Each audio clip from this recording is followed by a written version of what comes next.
पहली कहानी शुरू होती है दोस्तों।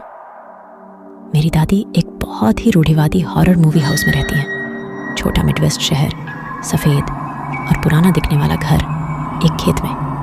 उनके पास सामने के यार्ड में लकड़ी की टूटी हुई मैरी नेटिविटी भी है। उनके पास लगभग आधे हिस्से में एक कब्रिस्तान भी है, सड़क से मील नीचे। मैं सबसे ऊपरी मंजिल पर कोने के कमरे में सोता था और उसमें एक लकड़ी की रॉकिंग कुर्सी थी। जब मैं छोटा था तो मैं जाग जाता था क्योंकि मुझे लगता था कि मैंने रॉकिंग की आवाज़ सुनी है, इस हद तक कि मुझे अपनी दादी को जगाना होगा और उनके कमरे में रहना होगा। लगभग 10 साल बाद मेरी माँ, चाची और मैं बात कर रहे थे कि मेरी दादी का घर कितना डरावना था। मेरी चाची इस बारे में बात करती हैं कि जब वह कैसे थी, जब वह छोटी थी तो मेरी माँ और उसके साथ एक ही कमरा साझा करने का कारण यह था कि उन्हें लगता था कि उनका कमरा प्रेतवादित है।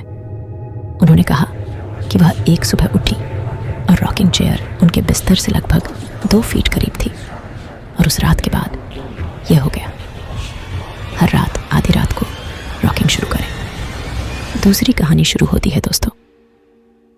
कुछ साल पहले तक मेरे पास अभी भी एक फ्लिप फोन था।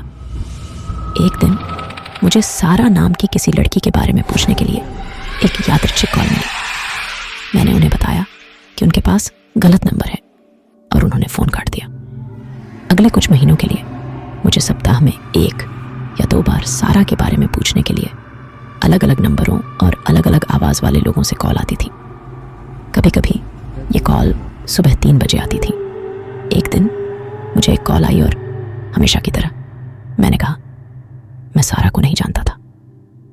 उनके फ़ोन काटने के बाद मैं अपने संपर्कों के पास गया और रीडायल दबाया। उत्तर देने वाली मशीन ने कहा कि नंबर मौजूद नहीं है। मैं अपने कॉल इतिहास के माध्यम से वापस गया और कुछ अन्य लोगों को कॉल करने की कोशिश की जिन्होंने मुझे कॉल किया था।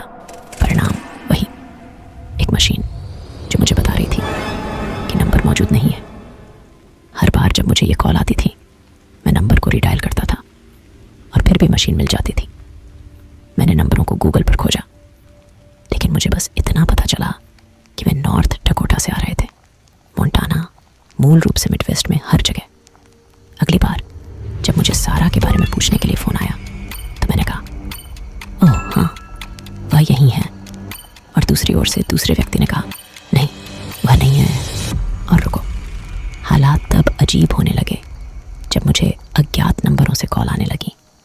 दूसरी तरफ से जिसने भी या जो भी हो मेरे नमस्ते कहते ही फ़ोन रख दिया। एक बार मुझे एक कॉल आया जहाँ मेरे हेलो कहने के बाद भी उन्होंने फ़ोन नहीं काटा और मैंने सुना कि कोई दूसरी तरफ से बस सुन रहा था, लेकिन उन्होंने कुछ नहीं कहा।